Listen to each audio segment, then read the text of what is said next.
Les amis, bonjour à toutes et à tous et bienvenue dans cette vidéo où je suis magnifiquement bien accompagné de Quentin, enchanté.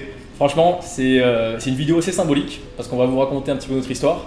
L'idée, je pense que franchement, ça va être de la totale impro. On n'a pas du tout préparé cette vidéo et l'idée, ça va être un petit peu, je pense, d'échanger un petit peu sur nos parcours respectifs parce que vous allez voir qu'il y a pas mal de similarités et on a une histoire assez intéressante à vous expliquer parce qu'on s'est rencontrés en école de commerce. On va encore une fois tout vous expliquer et aujourd'hui, on se retrouve à Bangkok dans un cadre franchement sympa et je pense que ce qui va être cool, c'est un petit peu de voir toutes les étapes par lesquelles on est passé pour arriver aujourd'hui à faire une vidéo du 35e étage d'une tour à Bangkok. Tout ça grâce à nos compétences en marketing et en vente. Donc écoute, trop cool. Quentin, est-ce que tu veux prendre le lead au début pour un peu expliquer comment on s'est rencontrés et tout ça? Totalement.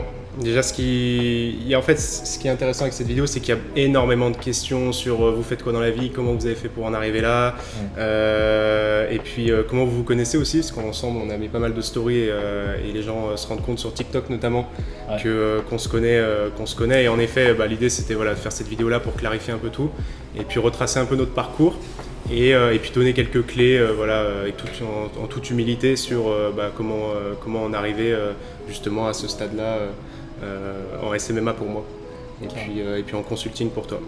Carrément. Et c'est vrai que ça fait quand même pas mal de temps qu'on se côtoie parce que donc pour la petite histoire, nous ça fait depuis combien? Depuis 7 ans. Ça va faire depuis première année de commerce. Première année d'école. Et en fait, c'est tous les deux qu'on a commencé un peu à découvrir l'entrepreneuriat. Je me rappelle qu'on avait lancé AdBet. Je pense que dans nos 2 webinars, on en parle pas mal aussi dans nos vidéos. En fait, au tout début, nous, on avait absolument envie d'entreprendre, on ne savait pas vraiment par où commencer. Et je crois qu'on a fait la première erreur que tout le monde fait, c'est de lancer un truc quand même qui était vachement compliqué. On avait une idée qui, en plus sur papier, était géniale. L'idée, en fait, on voulait faire une application qui permettait aux gens de gagner un petit peu une sorte de petite cagnotte en regardant des publicités. Et du coup, cette cagnotte qui s'était générée en passant du temps en regardant des vidéos, etc., ils pouvaient ensuite la repartager l'utiliser pour parier. Et franchement, je pense que c'est notre première aventure entrepreneuriale. C'est ça. On a adoré. On a même fait notre stage de seconde, il me semble, là-dedans. Ouais, en fait, on a toujours voulu entreprendre. Au début, on était amis sans vraiment parler business, etc. Et puis un jour, au fil d'une discussion, on s'est dit mais pourquoi on lancerait pas notre start-up? Parce qu'il y avait plein de gens qui parlaient de start-up. On était un peu dans un écosystème marketing, commerce, dans une école qui faisait venir beaucoup d'intervenants start-up, etc. Et on s'est dit pourquoi pas nous en fait. Et donc en effet, c'est à ce moment-là qu'on s'est dit on va lancer AdBet. On avait réfléchi à ce business model-là. Et très rapidement, on a commencé à faire des concours. On avait fait les concours du MEDEF, les Lions de demain. On avait fait plusieurs concours comme ça. Gagné d'ailleurs. Ouais. Et au final, 2 mois après, on se rend compte que le business model en fait n'était pas vraiment viable. Donc un peu la douche froide à ce moment-là. Et en fait, on s'est tout de suite penché sur le e-commerce. Donc là, vraiment, on est en 2018 à peu près, 2018-2019. Et on se dit, on regarde des vidéos sur YouTube en fait d'Américains qui font du dropshipping en fait. Et c'était un peu les débuts du dropshipping, du e-commerce, etc. Et le lendemain, on avait déjà notre boutique lancée. On voulait absolument lancer quelque chose en fait. C'était au-delà de faire de l'argent, l'idée c'était vraiment d'essayer d'avoir notre propre business. Et je me rappelle la satisfaction de notre première vente. On était comme des fous. Alors je pense pas qu'on était très rentable sur notre première vente. On avait dépensé pas mal de fric en pub, etc. Et on était trop heureux parce qu'on avait fait une carte N26 tous les deux et on avait nos premiers entre guillemets centimes. Et je me rappelle qu'on était à la machine à café et pour la première fois de notre vie, on s'était acheté un truc qui était issu, on va dire, de l'entrepreneuriat et de notre entreprise. Donc franchement, c'était hyper gratifiant. Et d'ailleurs, pour la petite, je pense, leçon, moi ce que j'ai appris, c'est que vraiment au début, il ne faut pas s'embêter à faire un truc trop compliqué, trop complexe et autres. Tout le monde, j'ai l'impression que quand on se lance, tout le monde veut faire une application révolutionnaire et surtout dès qu'on a l'impression que dès que notre business, il y a quelqu'un d'autre qui le fait, dès qu'on a des concurrents, on pense que c'est mal. Moi je me rappelle au début, on avait vu un Américain qui avait fait un peu l'équivalent de nous, on s'était dit ah merde vas-y c'est foutu, etc. On ne pourra pas le faire parce qu'il y a quelqu'un d'autre qui l'a fait. Alors que les gars au contraire, la concurrence c'est même un signe plutôt positif. Ça montre qu'il y a du business à faire et qu'il y a un marché à prendre là-dedans. C'est clair. Ça, moi, perso, c'est une de mes premières clés que j'ai vraiment appris. Moi, d'un point de vue technique, c'est la découverte de Facebook Ads. Ouais. C'est-à-dire que grâce à ce site e-commerce-là, on se dit bon, maintenant, on a un shop, on a un produit. mais comment on va faire pour faire en sorte de faire des ventes? Et c'est à ce moment-là en fait qu'on découvre Facebook Ads. À partir de ce moment-là, on voit qu'il y a plein d'Américains là aussi qui font de la publicité sur Facebook, sur Instagram et qui arrivent à générer des ventes pour leur store ou pour le compte de clients. Et petit à petit, moi je me plonge là-dedans. D'un point de vue technique, d'un point de vue stratégique, je commence à tester pas mal de choses, à tester un peu de budget. Et je me rends compte qu'en effet, on arrive à faire des ventes, que c'est possible. C'est-à-dire que c'est possible de vendre quelque chose sur Internet avec de la publicité. Et c'est à partir de ce moment-là que après, on a commencé un peu à se développer. Ce store-là, très rapidement, il n'était pas viable. On l'a tout de suite revendu à un entrepreneur anglais. Mais c'était déjà une bonne expérience, en tout cas d'un point de vue technique. Complètement. C'est là où en fait, franchement, c'est pas le store où on a gagné le plus d'argent aujourd'hui si on fait une rétrospection de notre aventure entrepreneuriale. Par contre, c'est là où on a acquis le plus de compétences. C'était complètement dingue. C'est là où, en effet, comme tu dis, tu as découvert Facebook, qu'on s'est lancé à 200% dans tous les petits process marketing ou autres. Je me rappelle, on était tout fiers. Tu te rappelles, on avait fait une box mystère. Tu te rappelles de ça ou pas? Genre, quand il y avait les personnes qui achetaient au checkout, on était trop fiers parce qu'on avait fait une box mystère. Et genre, on se disait, en upsell, on va proposer aux gens d'acheter un produit. Ils ne connaissent pas le produit, ils le payent 10 €. Et ça marchait super bien parce que il y avait déjà un petit côté marketing assez intéressant. Donc, on a énormément appris. Et ensuite, on a, justement, en parlant avec des Américains ou autres, on a un peu découvert justement tout aussi le potentiel du consulting, de la prestation de service ou autre. Et c'est là donc on a lancé notre première agence en commun. C'est ça, en fait, c'est-à-dire que le e-commerce c'était bien, mais très rapidement nous on s'ennuyait. C'est-à-dire qu'on restait derrière un ordinateur, on parlait avec personne et juste on vendait un produit et il n'y avait pas vraiment de finalité. En plus le produit il nous intéressait pas vraiment et donc ça manquait de dynamique, un peu de vie. C'est-à-dire ce business-là il était un peu un peu maussade, c'était un peu toujours pareil. Et nous, très rapidement, on a commencé à découvrir en effet le logiciel ClickFunnels. À la base, ClickFunnels, c'était un logiciel qui permettait pour nous de faire des landing pages justement pour le site e-commerce. Et puis on a vu qu'il y avait des Américains en fait, qui utilisaient ClickFunnels différemment, en vendant des services, en vendant du coaching, en vendant de la formation, du consulting, etc. Et c'est à partir de ce moment-là en fait, qu'on a commencé à rentrer dans un groupe Facebook qui s'appelle le groupe Facebook ClickFunnels officiel. Et là, on rentre en contact avec des Américains en fait, dans des groupes privés, on discute. Et on se rend compte du potentiel en fait du business. Et moi il y a une phrase que je répète souvent qui m'a vraiment marqué, c'est justement au début nous on s'était mis sur Gmail Agency et on ciblait un petit peu pas tout le monde. On ciblait un peu tout le monde, je me rappelle on avait ciblé une agence immobilière, on avait ciblé une agence de télécommunications je crois. Et le problème c'est que c'était un peu galère parce qu'à chaque fois on était obligé de repartir de zéro, on était obligé de familiariser un petit peu avec par exemple l'agence immobilière. Et je me rappelle que notamment sur le groupe ClickFunnels ils nous ont dit mais les gars spécialisez-vous en fait, parce que là vous faites tout. Ils nous ont dit, c'est Samuel qui dit ça, le chemin vers plus, c'est d'en faire moins. Et c'est tellement vrai. Le fait de se spécialiser, nous ensuite on a essayé un peu de se spécialiser ou autre, et c'est vrai que là c'était hyper intéressant et c'est là où je pense que ça a vraiment ensuite décollé parce qu'on s'est bien spécialisé et du coup on faisait plus une prestation où déjà c'était un cercle vertueux où plus on faisait des prestations sur un domaine précis, plus on devenait bon, plus ensuite on obtenait des résultats, plus on obtenait des clients. Donc je pense que la spécialisation franchement aujourd'hui c'est vraiment une des clés limite du succès pour commencer en tout cas. Après on a fait franchement à l'heure actuelle parce que j'enseigne aux gens justement sur comment lancer son agence et puis comment la développer. Et vraiment, ce que j'ai fait moi au début avec Bastien et les erreurs qu'on a faites justement, ça m'a permis justement d'éviter aux gens ensuite de les répéter. Dès qu'on a démarré avec Gmail Agency par exemple, notre premier achat c'était des cartes de visite avec des porte-cartes. Et puis après c'était d'aller prospecter en physique. Ce qui est pour moi une hérésie à l'heure actuelle en 2022 de devoir aller directement dans les bureaux de quelqu'un pour essayer de lui vendre quelque chose, d'imprimer. On avait imprimé aussi, tu t'en souviens, des documents, on avait fait tout un audit, etc. pour au final signer ce client. Mais en fait, c'était on s'est beaucoup trop éparpillé. Beaucoup trop de pertes de temps dans des choses inutiles, etc. On n'allait pas à l'essentiel. En fait, on pensait aussi faire une agence à 360, donc proposer tous les services possibles, Facebook Ads, LinkedIn, Google Ads, Créa, Social Media Management, etc. Et j'en passe. Et il y a beaucoup de gens d'ailleurs à l'heure actuelle, si je peux donner un conseil, c'est ça, c'est d'éviter de faire des agences comme ça de communication, des agences à 360 degrés, parce que quand on veut tout faire, on finit par ne rien faire. C'est exactement vraiment ça. Là, le gros problème c'était ça, c'est qu'on a mis du coup énormément de temps à signer notre premier client. Et même si voilà, ça nous a permis d'avoir de l'expérience, avec du recul, on aurait pu gagner beaucoup plus de temps. Complètement. Si on avait, complètement. Moi, pareil, dans les gens que j'accompagne, il y a un truc à chaque fois que je leur dis, c'est de trouver la POC avant de commencer à... Pour moi, c'est vrai que l'exemple des cartes, c'est énorme, parce que je me rappelle, on était tout contents, on avait passé je sais pas combien de temps, on s'était même acheté sur Amazon des petits porte-cartes, tu sais, tu te rappelles, juste pour le plaisir de le sortir. Ouais. Et alors ça, c'est très bien, peut-être que ça, si ça vous motive, ok, tant mieux, mais c'est pas ça qui fait vendre, c'est pas du tout ça qui fait vendre. Et au contraire, se concentrer justement sur la POC, donc la Proof of Concept, essayer de vendre, et ensuite, une fois que vous avez fait votre première vente, bah là, en effet, vous pouvez peut-être un peu commencer à travailler tout le branding, mais dans un premier temps, concentrez-vous pour être sûr que votre offre répond à un vrai problème. Et ensuite, en effet, on peut foncer. Totalement.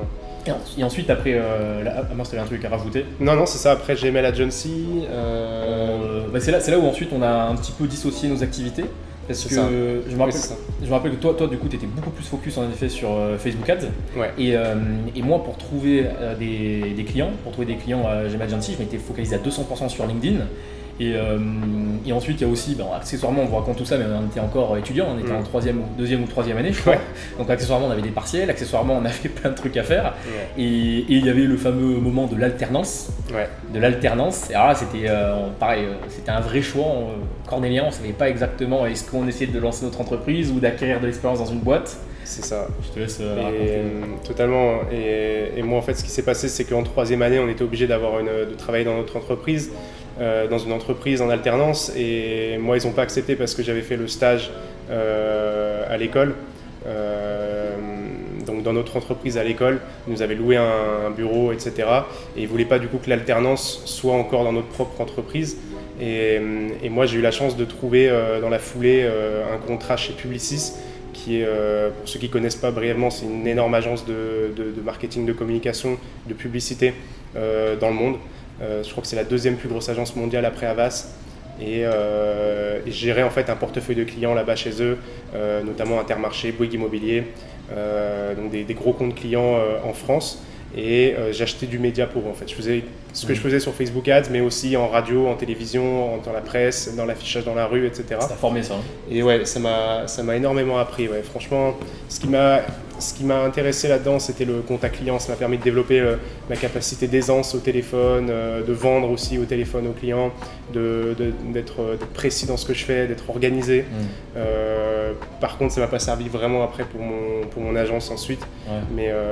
Mais voilà, l'alternance, moi, c'est vraiment pour moi le fait en effet qu'on a dû se dissocier. Et aussi le fait que du coup j'avais beaucoup moins de temps pour travailler, et toi tu avais pu faire ton alternance directement. In extremis, en effet, je me rappelle à la fin, parce que pareil de base on n'avait pas le droit, et au tout dernier moment je me rappelle, j'ai réussi à négocier l'alternance dans ma boîte. Et c'est là au moment où en effet j'ai commencé. Moi je me suis focalisé plus sur aider tout ce qui était coach, formateur et expert d'un point de vue général, en appuyant des clients grâce à LinkedIn. Et en fait, on parle souvent de positionnement. Là moi j'étais surpositionné. Et ce qui avait bien marché à l'époque, moi, c'est que en fait, j'avais un insight qui était très intéressant, c'est que les gens qui avaient les entrepreneurs qui avaient moins de 50 000 euros de chiffre d'affaires, ils n'avaient peut-être pas tous suffisamment d'argent à investir dans les publicités ou autres. Et c'est pour ça que là, moi, j'arrivais avec une offre où je leur proposais d'obtenir des clients grâce à LinkedIn sans utiliser les publicités. Donc là, c'est vrai que ça matchait bien. Et c'est marrant parce que c'est là où au final, en effet, nous, nos chemins ils se sont un petit peu séparés, mais pas vraiment non plus. Vous voyez qu'on n'est pas en froid ou quoi. et c'est vrai qu'ensuite de là, on a tous les deux fait grossir nos agences. C'est ça, parce que moi, du coup, je signe ce contrat d'alternance chez Publicis. Ouais. Très rapidement, je voulais reprendre mon agence, Drop Agency. Et j'avais un rythme assez compliqué parce que du coup j'avais les cours, j'avais l'alternance et je travaillais entre midi et 2 sur mon agence. Pendant que les autres partaient chercher à manger à la boulangerie, moi je travaillais, je sortais mon ordinateur personnel et je travaillais sur mon propre business. Je rentrais le soir et je travaillais aussi sur mon agence. Et puis c'est à partir de ce moment-là en fait que grâce à l'organisation, j'ai pu signer 5 clients, puis après 6. J'ai commencé à me développer grâce à ça en fait. C'était pas le plus simple. Et malheureusement j'étais quand même plafonné parce que à l'époque j'avais pas de freelance, je travaillais vraiment tout seul, je gérais moi-même les clients de A à Z sur mon agence. Donc pour rappeler, j'ai des clients e-commerce et infobusiness, je fais de la publicité sur Facebook, TikTok maintenant et un peu de Google Ads aussi. Et forcément, c'était un rythme assez compliqué et difficile à gérer. Et à partir du moment où j'ai fini l'alternance, là j'ai pu me lancer à temps plein dedans, et là c'est là que ça a commencé à exploser. Forcément, dès qu'on met plus d'heures de travail, forcément on a plus de retours aussi.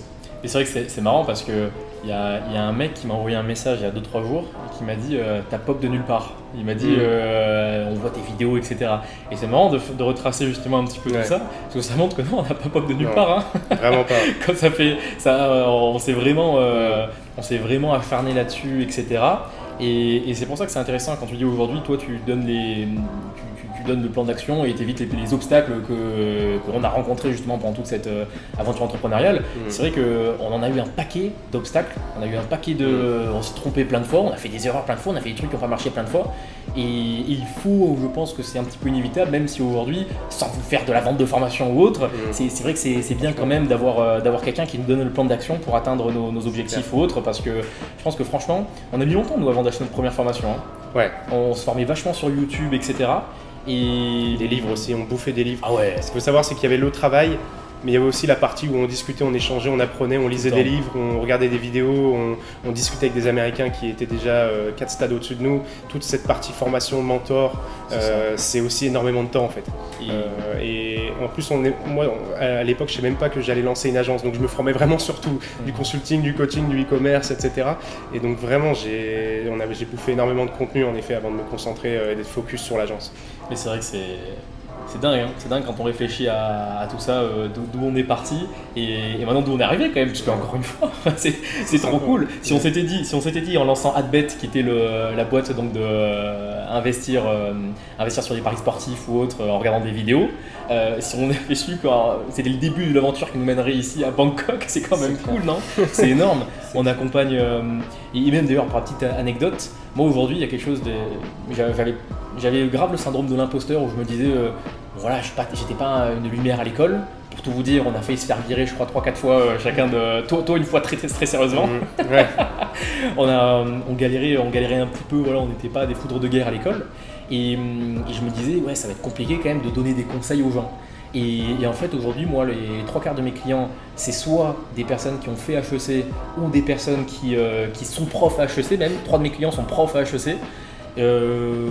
C'est fou de voir en effet que quand on se donne les moyens, quand on fait les choses aussi, parce que c'est vrai qu'on a lu beaucoup de livres, on a eu beaucoup de mentors, etc.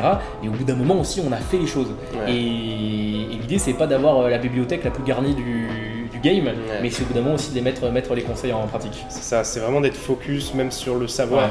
Et c'est pour ça que c'est intéressant les formations bien précises, notamment comme celle que je fais en SMMA, c'est-à-dire que ça permet vraiment d'avoir des raccourcis et des choses très précises sur, voilà, il faut faire ci, il faut faire ça, et puis il n'y a pas besoin de faire ci, il n'y a pas besoin de faire ça en fait. Exactement. Et ça permet forcément de gagner du temps, et quand on est accompagné, voilà, forcément il n'y a pas de secret, on gagne énormément de temps. Moi, si j'avais eu ça au début, franchement, je pense qu'on aurait gagné beaucoup de temps. Après, ça fait partie du chemin. On n'avait pas forcément les moyens aussi, on était un peu étudiant, un peu travaillait pas en tant que salarié, etc. Non, c'est ça. Mais ouais, franchement, l'idée c'est de se dire que plus on est focus, plus on va avoir des retours. Il ne faut pas avoir peur, il y a des personnes qui ont peur du coup de se spécialiser. C'est vrai que ça, je pense que c'est l'erreur principale. Les gens ils se disent non, moi je vais pas rester là-dessus, si je reste là-dessus, je vais me fermer les portes de tous les autres clients. Mais vous en faites pas, hein. Il y a un Américain qui est toujours, vous n'êtes pas marié à votre niche. Donc non, vous en faites pas, hein. C'est pas grave. Soyez focus. Regardez, il a commencé donc à 200% sur Facebook Ads, moi plus sur LinkedIn. Et aujourd'hui, on a évolué, on n'est pas que sur LinkedIn, pas que sur Facebook Ads. Donc, et rien ne nous dit que dans 5 ans, en effet, on se soit repositionné ailleurs. Il y a un socle, je pense, qui est la psychologie, le marketing, etc., qui est la vente, qui resteront en commun. Mais si demain, ce que je ne pense pas, mais imaginons que demain, il y a Facebook qui ferme, il y aura d'autres moyens de promouvoir les messages, etc. Et toutes les compétences acquises seront largement utiles. Donc, non, c'est trop intéressant. Si tu avais genre 5 conseils, ou 5, t'en donnes tant que tu veux, 2-3 conseils à donner aux personnes qui selon toi, voilà, t'aurais aimé entendre quand on a commencé à te bête justement. Qu'est-ce que ça serait quoi? Déjà, je dirais qu'il faut apprendre à courir avant d'apprendre à marcher. C'est-à-dire, c'est ma phrase préférée. Ouais. C'est-à-dire que vraiment, n'ayez pas peur de faire des erreurs, n'ayez pas peur de vous planter. On va pas mourir. On va se relever, on va apprendre de ses erreurs, on va recommencer différemment jusqu'à arriver à la bonne chose. Et ça, moi, je sais qu'il y a beaucoup de gens qui sont tétanisés à l'idée de faire le grand plongeon dans l'entrepreneuriat ou dans le business, à lancer leur agence, etc. Parce qu'ils se disent, mais je vais jamais arriver à discuter avec le client, à lui vendre quelque chose, ou je me sens pas exécuter telle prestation parce que je suis pas qualifié, je suis pas un expert, etc. Foncez, franchement foncez, vous allez apprendre sur le tas, ce sera pas la fin du monde et franchement vous allez être surpris parce que dans 90% des cas les gens ils en ont rien à faire, ils passent à autre chose, ils oublient et il n'y a pas de honte en fait. La honte c'est justement ceux qui prennent pas de risque en fait. Le plus gros risque c'est de pas de prendre de risque, pour moi c'est clair. Donc je dirais ça de foncer, d'avoir des œillères en fait et de se dire voilà je travaille et je me donne les moyens d'y arriver. Ensuite, je dirais l'importance du focus, encore une fois. Donc, voilà, je ne vais pas revenir là-dessus, mais l'idée de se dire, bah voilà, tant que j'ai pas de résultat, bah, je continue, je persévère, et j'ai pas le syndrome de l'objet brillant où je vais tester tel business, puis après je vais passer à autre chose, puis après je vais faire ci, puis après je vais sortir avec mes amis, puis après je vais faire ça. Non, il faut avoir vraiment une période de travail forcément. Il n'y a pas de miracle, ça reste du travail. Mais lorsqu'on est focus, et ben, finalement on se rend compte que le travail il est plus simple que si on est éparpillé. On va le faire en beaucoup moins de temps et on va être beaucoup plus efficace. Et donc finalement la tâche elle est plus facile. Ensuite un troisième conseil. Sur le produit peut-être. Sur l'importance du. Moi si je peux t'aider, il y a un truc vraiment que j'ai vu, c'est qu'aujourd'hui toutes les personnes avec qui j'ai travaillé qui avaient un bon produit, et c'est tellement plus facile ensuite de faire du marketing, c'est tellement plus facile de le communiquer.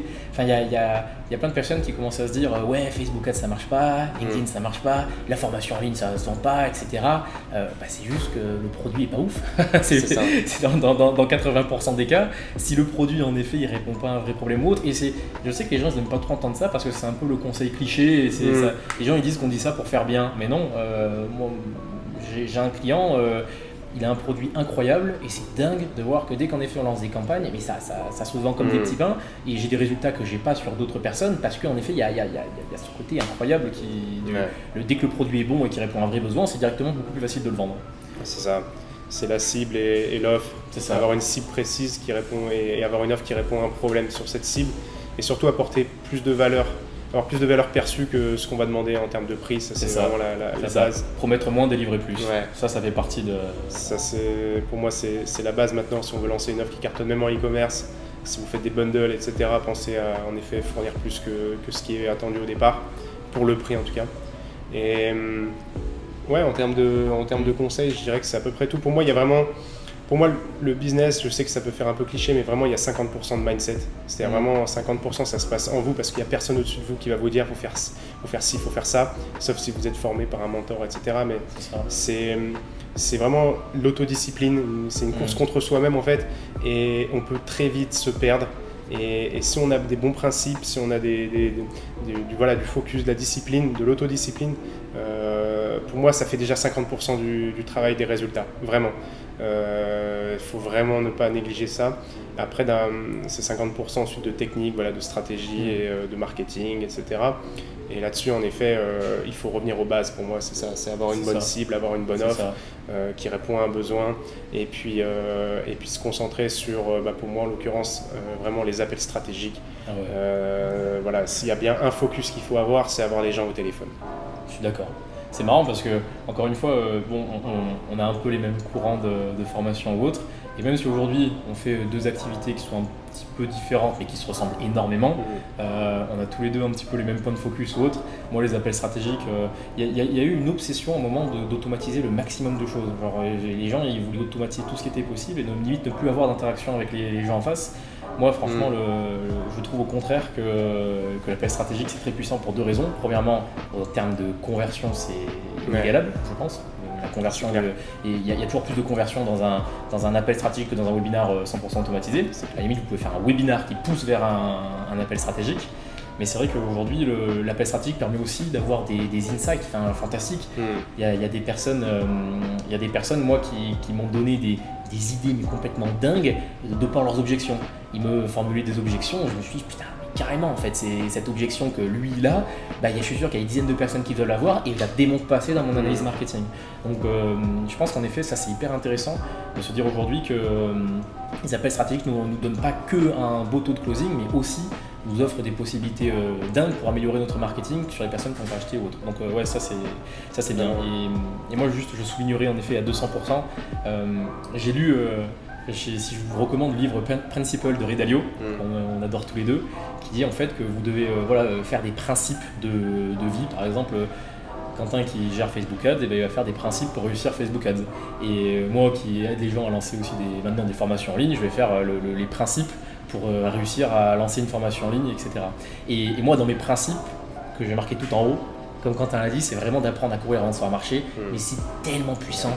Vous n'aurez jamais 100% des inconnus. Vous ne serez jamais sûr à 200% que votre cible est la bonne. Vous ne serez jamais sûr à 200% que votre offre répond à un vrai problème. Donc, au bout d'un moment, vous en foutez, foncez. Et c'est que des hypothèses. Et votre objectif, c'est de les infirmer ou de les confirmer avec le marché. Totalement. Et après, ce qui est important aussi, parce qu'il y a beaucoup de gens qui nous demandent pourquoi on est à Bangkok, qu'est-ce qu'on fait à Bangkok, est-ce que c'est uniquement d'un point de vue fiscal ou est-ce que c'est plutôt pour profiter, pour s'amuser ou plutôt pour les vacances, etc. Ce qui est important de comprendre aussi, c'est que l'environnement autour de vous a un impact sur vous. Et si vous pouvez vous permettre, grâce au business digital, comme par exemple la vente de formation en ligne ou une agence SMMA, c'est avoir un bon cadre propice au travail et avoir un bon environnement autour de soi, être entouré aussi d'entrepreneurs si possible. C'est ce qui est intéressant aussi dans les formations en ligne, c'est la communauté qu'il y a. Mais tellement. Et parce que ça vous pousse vers le haut en fait. L'avantage d'ici, c'est que il fait quasiment toujours beau, il fait chaud. On est dans des condominiums où il y a une piscine, une salle de sport, une salle de golf, etc. On reste dans notre building en fait. Donc on n'a pas besoin de faire 10 km pour aller chercher telle chose. Et puis en plus de ça, les gens sont hyper respectueux, ils sont à votre service. On n'en abuse pas du tout, mais c'est hyper important d'être assisté sur des tâches un peu inutiles qui nous font perdre du temps et qui nous font perdre du focus en fait dans la journée. Et c'est ça qui est intéressant avec Bangkok. Et d'ailleurs avec ça, il y a un truc que je trouve qu'on ne parle pas assez, c'est que accessoirement, il y a une phrase que j'aime bien, c'est il ne faut pas tomber amoureux du résultat mais du process. Il faut kiffer faire ça. Et là par exemple cette vidéo, on kiffe la faire. On aime trop être à Bangkok pour taffer, on aime trop faire tout ça. Et je pense que ça participe grandement à la réussite au long d'une activité, c'est qu'on aime trop, on adore faire ça, on prend du plaisir. Et je pense donc aussi, on n'est pas à l'école, vous n'êtes pas obligé de faire un truc que vous n'aimez pas. Il y a forcément, je ne vais pas faire le vendeur de rêve, il y a des aspects en effet qui sont chiants comme partout, mais quand même, choisissez un truc que vous aimez faire et celui qui aime marcher ira toujours plus loin que celui qui aime la destination. Donc vraiment, foncez sur ça, c'est cool. Et en tout cas, putain, c'est vrai que quand on fait la rétrospection là dans cette interview, c'est dingue de se dire le chemin, il est de l'école de commerce à Bangkok. Putain, on a le titre. Le chemin, il est vraiment fou. C'est des années de travail, de formation, etc. Mais au final, le résultat est plutôt convaincant, donc on est content. On regrette pas. Franchement, on regrette pas du tout. Trop cool. Est-ce que tu veux mettre le mot de la fin ? Écoutez, je sais pas si cette vidéo va être publiée sur la chaîne de Bastien ou sur la mienne, mais ça va être un des deux peut-être. Abonnez-vous dans les deux cas. Mais voilà, n'hésitez pas à vous abonner à la chaîne de Bastien Pellissier et puis la mienne si jamais c'est posté sur la mienne, Quentin Bonardel. Et merci en tout cas d'avoir regardé cette vidéo et j'espère que ça vous aura inspiré, que ça vous aura intéressé. Si vous avez des questions, n'hésitez pas aussi dans les commentaires. De ouf.